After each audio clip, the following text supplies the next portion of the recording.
محو خواب ہے، یا اللہ تیرے محبوب کو کس طرح بیدار کروں، تیرے محبوب کو کس طرح بیدار کروں؟ تو اللہ تبارک و تعالیٰ نے فرمایا کہ اے جبرائیل میں نے تیرے ہونٹوں کو کافوری بنا دیا ہے، میرے محبوب کی قدموں کا بوسہ لے، میرے محبوب کی قدموں کا تو بوسہ لے گا تو جو تیرے ہونٹوں کی ٹھنڈک میرے محبوب کو محسوس ہوگی تو میرا محبوب بیدار ہو جائے گا۔ تو جبرائیل امین نے نبی علیہ السلام کی قدموں کا بوسہ لیا، نبی علیہ السلام بیدار ہوئے۔ تو جبرائیل امین نے یہ مجدہ سنایا کہ یا نبی اللہ آج کی رات آپ کا رب آپ کی دیدار کا مشتاق ہے۔ تو عزیزان من یہاں اس بات کو مختصر کر دی جاتا ہوں۔ تو المختصر جبرائیل امین براق کو لے کر نبی علیہ السلام کی بارگاہ میں حاضر ہوئے۔ تو جب نبی علیہ السلام کی سواری کے لیے براق آ گیا، تیاری مکمل ہو گئی، تو نبی علیہ السلام سے فرمانے لگے جبرائیل امین کہ یا نبی اللہ آپ اس براق پر سوار جائیے۔ تو وہ خوشی سے سرشار وہ براق وہ اچھلنے لگا، تو ظاہر ہے جب وہ براق اچھلنے لگا تو اس پر سوار ہونے میں دشواری پیش آئی۔ تو جبرائیل امین نے فرمایا کیا براق تجھے معلوم ہے کہ تیری پشت پر نبیوں کے سردار سوار ہو رہے ہیں اور تو اچھل رہا ہے؟ تو جبرائیل امین نے جب یہ فرمایا تو علماء کرام فرماتے ہیں کہ براق کا یہ سننا تھا، تو وہ براق پسینے سے شرابور ہو گیا، پسینہ ہو گیا اور ایک جگہ پر رک گیا۔ اور پھر نبی علیہ السلام اس براق پر سوار ہوئے۔ اب آپ کی سفر کا آغاز ہوا، اب رات کا اندھیرا ہے، ہو کا عالم ہے۔ تو نبی علیہ السلام اس براق پر سوار ہیں۔ اس براق کی رفتار کا عالم یہ ہے منتہائے نظر، جہاں پر اس کی نظر پڑتی ہے وہاں پر اس کا قدم پڑتا ہے، جہاں پر اس کی نظر پڑتی ہے وہاں پر اس کا قدم پڑتا ہے۔ تو گویا یوں سمجھ لیجئے کہ اس کا ایک قدم مسجد حرام میں ہے تو دوسرا قدم مسجد اقصی میں ہے، ایک قدم مسجد حرام میں ہے تو دوسرا قدم مسجد اقصی میں ہے۔ اب رات کا عالم ہے، رات کا اندھیرا ہے، ہو کا عالم ہے۔ نبی علیہ السلام براق پر تشریف فرما ہے۔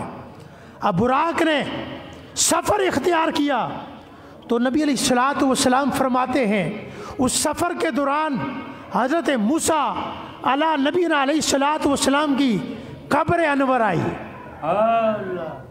اب فرماتے ہیں کہ میں براق پر سوار تھا، میں نے دیکھا کہ راستے میں حضرت موسیٰ علی نبینا علیہ السلام کی قبر انور آئی، تو میں نے دیکھا وَهُوَ قَائِمٌ يُصَلِّي فِي الْقَبْرِ، وَهُوَ قَائِمٌ يُصَلِّي فِي الْقَبْرِ، میں نے دیکھا کہ موسیٰ علیہ نبینا علیہ السلام اپنی قبر انور میں نماز پڑھ رہے ہیں۔ اور یصلی کا جو دوسرا معنی ہے وہ ہے صلاۃ کے، یصلی کے جو دوسرے معنی ہیں وہ ہے صلاۃ کے۔ تو گویا پھر اس کا ترجمہ یوں ہوگا کہ معراج کی رات کو حضرت موسیٰ علی نبینا علیہ السلام جانتے تھے کہ آج نبی آخر الزمان کا گزر یہاں سے ہوگا، اور جب آپ کا گزر ہو تو میں نبی علیہ السلام کی ذات بابرکات پر صلاۃ و سلام کے نذرانے پڑھ کر آپ کا استقبال کر رہا ہو۔ سبحان اللہ، سبحان اللہ۔ تو پھر اس کا ترجمہ یہ ہوا وَهُوَ قَائِمٌ يُصَلِّي فِي الْقَبْرِ، جب نبی علیہ الصلوۃ والسلام کا گزر موسیٰ علیہ نبی علیہ الصلوۃ والسلام کی قبر انور سے ہوا تو موسیٰ علیہ نبی علیہ الصلوۃ والسلام آپ کی ذات بابرکات پر ہدیہ سلام کے پھول نچھاور کر رہے تھے۔ اب حضرات محترم، نبی علیہ الصلوۃ والسلام کی سواری بیت المقدس مسجد اقصی پہنچی تو وہاں پر آپ نے تمام انبیاء کرام رضوان اللہ تعالی علیہم الاجمعین کو نماز پڑھائی اور پھر علماء کرام بیان فرماتے ہیں کہ نبی علیہ الصلوۃ والسلام کی اقتداء میں تمام انبیاء و مرسلین نے نماز ادا کی تو اللہ تبارک و تعالی نے تمام انبیاء و مرسلین پر آپ کی فضیلت کو ظاہر کر دیا۔ تمام انبیاء پر آپ کی فضیلت کو ظاہر کر دیا۔ اب یہاں پر ایک نکتے کی بات میں سمجھا دوں کہ آپ سب یہاں پہ موجود ہیں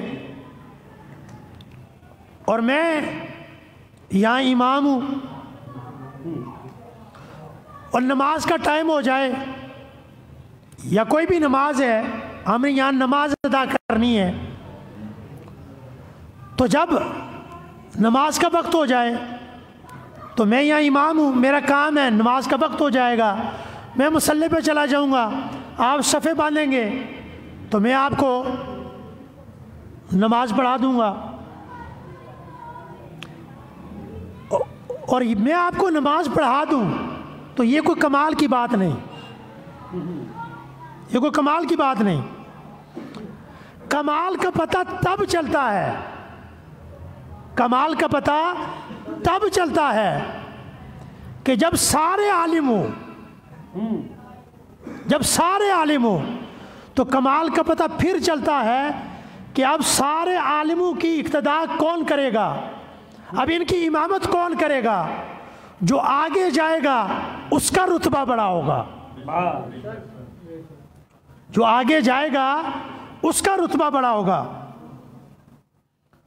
جیسے مثال کے طور پر سمجھانے کے لیے میں آپ کو اور آسان کر دوں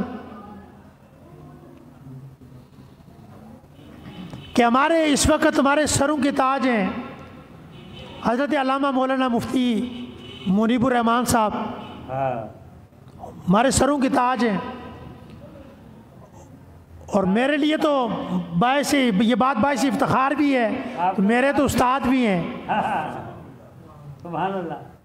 تو اب مفتی منیب الرحمان صاحب ہوں اور وہاں پہ کثیر علماء کرام ہوں، نماز کا وقت ہو جائے تو تمام علماء کرام آپ کو مصلی امامت پر کھڑا کر دیں تو پھر آپ کے علم کا پتہ چلتا ہے، آپ کے رتبے کا پتہ چلتا ہے کہ مفتی صاحب کو رب تعالیٰ نے کتنا مقام عطا کیا ہے، اللہ اللہ، کتنا مقام عطا کیا۔ اب عزیزان ایمان،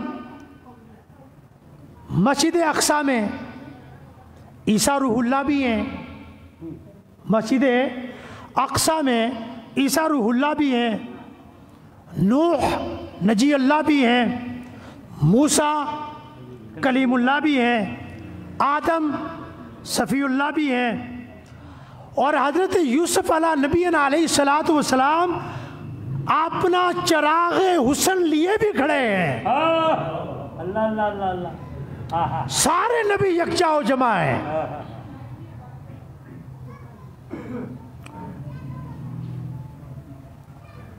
اب میں نے آپ کو سمجھا دیا عالموں کی مثال دے کر کہ مرتبے کا اور علم کا پتہ تب چلتا ہے جو آگے ہو، وہ رتبے میں بڑا ہے، اور یہاں تمام انبیاء کرام موجود ہیں۔ تو حضرت جبرائیل امین نے نبی علیہ الصلوۃ والسلام کو مصلی امامت پر کھڑا کر کے یہ بتلا دیا کہ آج مسلح امامت پر آپ کھڑے ہیں اور رتبے کے لحاظ سے آپ تمام انبیاء و مرسلین سے افضل و اعلیٰ ہیں.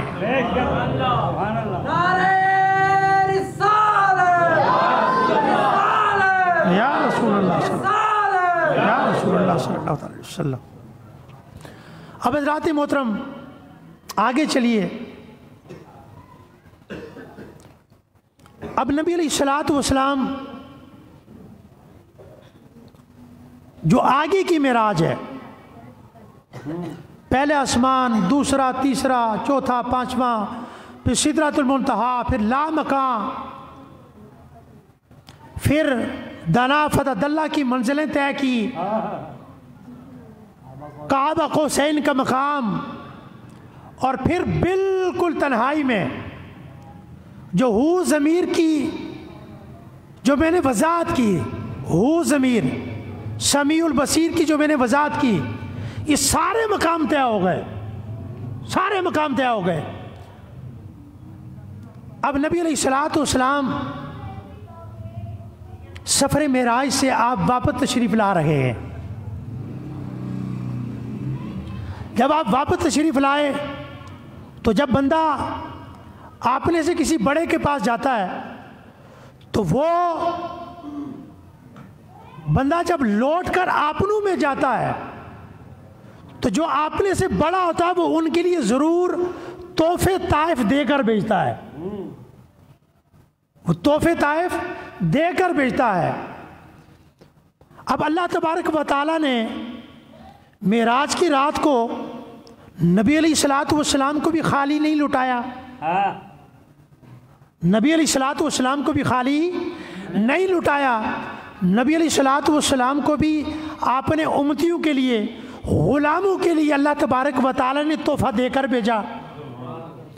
جب تحفہ دے کر بھیجا تو نبی علیہ الصلوۃ والسلام جب واپس تشریف فرما ہوئے تو راستے میں دوبارہ کس سے ملاقات ہوئی؟ حضرت موسیٰ علیہ نبینا علیہ الصلوۃ والسلام سے. جاتے ہوئے قبر انور میں بھی، مسجد اقصیٰ میں بھی، چوتھے آسمان پر بھی، اور پھر معراج شریف سے تشریف فرما ہے، اور راستے میں بھی. اب حضرات محترم یہ کائنات بنی تو کس کے صدقے؟ حضور کے صدقے. اللہ تبارک و تعالیٰ نے فرمایا کہ محبوب اگر آپ کو پیدا کرنا مقصود نہ ہوتا تو میں یہ کائنات ہی پیدا نہ کرتا. یہ حدیث قدسی ہے، یعنی اس کائنات کا بنانا میرے حضور کی وجہ سے ہے. تو پھر جتنے بھی انبیاء اور رسول آئے ان کو نبوت اور رسالت عطا ہوئی تو یہ بھی میرے حضور کا صدقہ. تو جب میرے حضور کے صدقے سے حضرت موسیٰ علیہ نبی علیہ الصلوۃ والسلام کو نبوت اور رسالت عطا ہو تو وہ بیک وقت 4 مقام پر تشریف فرما ہو سکتے ہیں، تو پھر میرے رسول کی عظمتوں کا عالم کیا ہوگا؟ پھر میرے نبی کی رفتوں کا عالم کیا ہوگا؟ اب حضرات محترم تحفہ مل چکا، آپ واپس تشریف فرما ہو رہے ہیں. تو موسیٰ علیہ نبی علیہ الصلوۃ والسلام نے فرمایا کہ یا نبی اللہ، اللہ تبارک و تعالیٰ نے آپ کو کیا تحفہ عطا کیا ہے؟ تو نبی علیہ الصلوۃ والسلام نے فرمایا کہ اے موسیٰ کلیم اللہ، میرے رب نے میرے امتیوں کے لیے 50 نمازوں کا تحفہ عطا کیا ہے. 50 نمازوں کا تحفہ عطا کیا ہے. تو حضرت موسیٰ کلیم اللہ علیہ السلام نے عرض کیا کہ یا نبی اللہ، اس بات کا میں مشاہدہ کر چکا ہوں، یہ آپ کی امتیوں کے لیے یہ بہت زیادہ ہیں، وہ یہ ادا نہیں کر سکیں گے. تو یا نبی اللہ، آپ اللہ کی حضور واپس تشریف لے جائیے، ان میں تخفیف کرائیے، ان میں کمی کروائیے. تو المختصر نبی علیہ الصلوۃ والسلام واپس تشریف لے گئے اور نبی علیہ الصلوۃ والسلام جب واپس تشریف لے گئے تو اللہ تبارک و تعالیٰ نے 5 نمازیں کم کر دی۔ اسی طرح نبی علیہ الصلوۃ والسلام بار بار اللہ کی حضور تشریف لے جاتے رہے، واپس آ جاتے رہے، تو اللہ تبارک و تعالیٰ نمازوں میں تخفیف کرتا رہا۔ المختصر 5 رہ گئی، 5 نمازیں رہ گئی، تو اللہ تبارک و تعالیٰ نے فرمایا کہ اے میرے حبیب، آپ کی امتی یہ 5 نمازیں ادا کریں گے، ثواب ان کو 50 کا ہی ادا ہوگا، ثواب میں کمی نہیں ہوگی، ثواب میں کمی نہیں ہوگی، ثواب ان کو 5 کا ہی ملے گا۔ اب آتے ہیں عزیزاً من اختتام کی طرف۔ میں نے تو کہا تھا انتہائی مختصر سے وقت میں، تو کب آدھا گھنٹہ ہو گیا ہے۔ تو عزیزاً من آخری ایک بات آپ کی حضور گوش گزار کرنی ہے، اس کے بعد انشاءاللہ العزیز صلاۃ والسلام کے اشعار پڑھے جائیں گے، اس کے بعد انشاءاللہ العزیز دعا کرا دی جائے گی۔ اب جب نبی علیہ الصلوۃ والسلام کو جنت کی سیر کرائی گئی، جب نبی علیہ الصلوۃ والسلام کو جنت کی سیر کرائی گئی، تو نبی علیہ الصلوۃ والسلام جب جنت کی سیر کر رہے تھے تو نبی علیہ الصلوۃ والسلام نے حضرت بلال رضی اللہ تعالی عنہ کے قدموں کی آہٹ کو آپ نے آگے سماعت کیا۔ حضرت بلال کے قدموں کی آہٹ کو آپ نے آگے سماعت فرمایا، آپ نے آگے سنا۔ جب آپ واپس آئے تو نبی علیہ الصلوۃ والسلام نے فرمایا، یہ حدیث مبارکہ ہے، حضرت انس رضی اللہ تعالیٰ عنہ سے روایت ہے، تو نبی علیہ الصلوۃ والسلام نے فرمایا کہ بلال ایسا کون سا عمل کرتے ہو، ایسا کون سا عمل کرتے ہو کہ میں نے آج رات کو جب جنت کی سیر کر رہا تھا تو آپ نے آگے آپ کے قدموں کی آہٹ کو سن رہا تھا، ایسا کون سا عمل کرتے ہو؟ تو حضرت بلال رضی اللہ تعالیٰ عنہ فرمانے لگے کہ یا نبی اللہ، نمازوں کا اہتمام کرتا ہوں، اور اس کے علاوہ حدیث مبارکہ ہے، اس کے علاوہ یا نبی اللہ جب مجھے وقت ملتا ہے تو سبحان اللہ و بحمدہ سبحان اللہ العظیم کا ورد کرتا رہتا ہوں، سبحان اللہ و بحمدہ سبحان اللہ العظیم کا ورد کرتا رہتا ہوں۔ اب حضرات محترم، جب ایک چیز سمجھانا چاہ رہا ہوں، اس لیے میں ادھر لے کر آیا تھا کہ وہ موسیٰ نبی علیہ الصلوۃ والسلام کا کمال تھا کہ وہ اللہ کے نبی ہیں، اللہ کے رسول ہیں، وہ قبر میں بھی تھے، مسجد اقصیٰ میں بھی تھے، چوتھے آسمان پر بھی تھے، اور یہاں مہربانی فرما رہے تھے، نمازیں بھی کم کروا رہے تھے، نمازیں بھی کم کروا رہے تھے، اور یہاں بات ہو رہی ہے میرے حضور کے ایک غلام کی،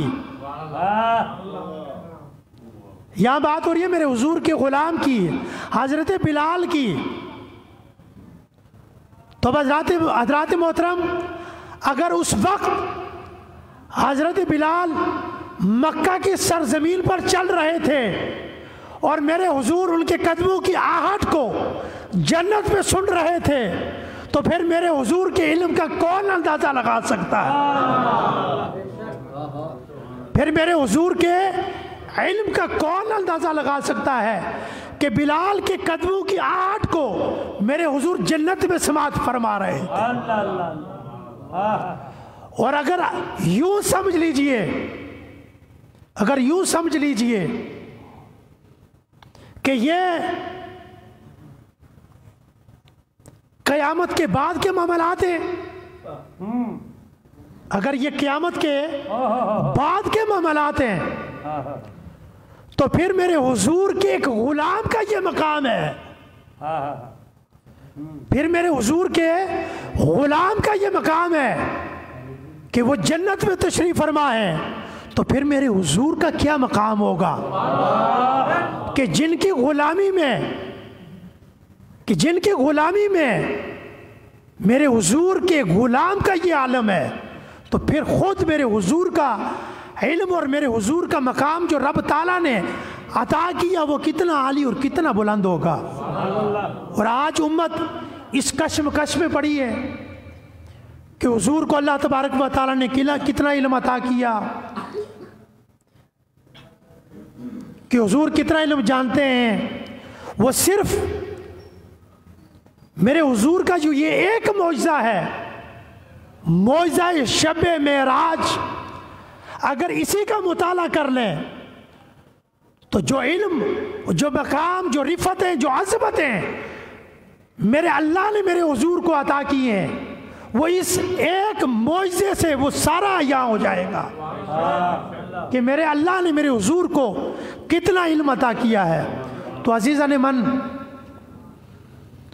یہ چند ایک باتیں تھی آج کی رات کے حوالے سے کہ جو میں نے آپ کی حضور عرض کی، گوش گزار کی۔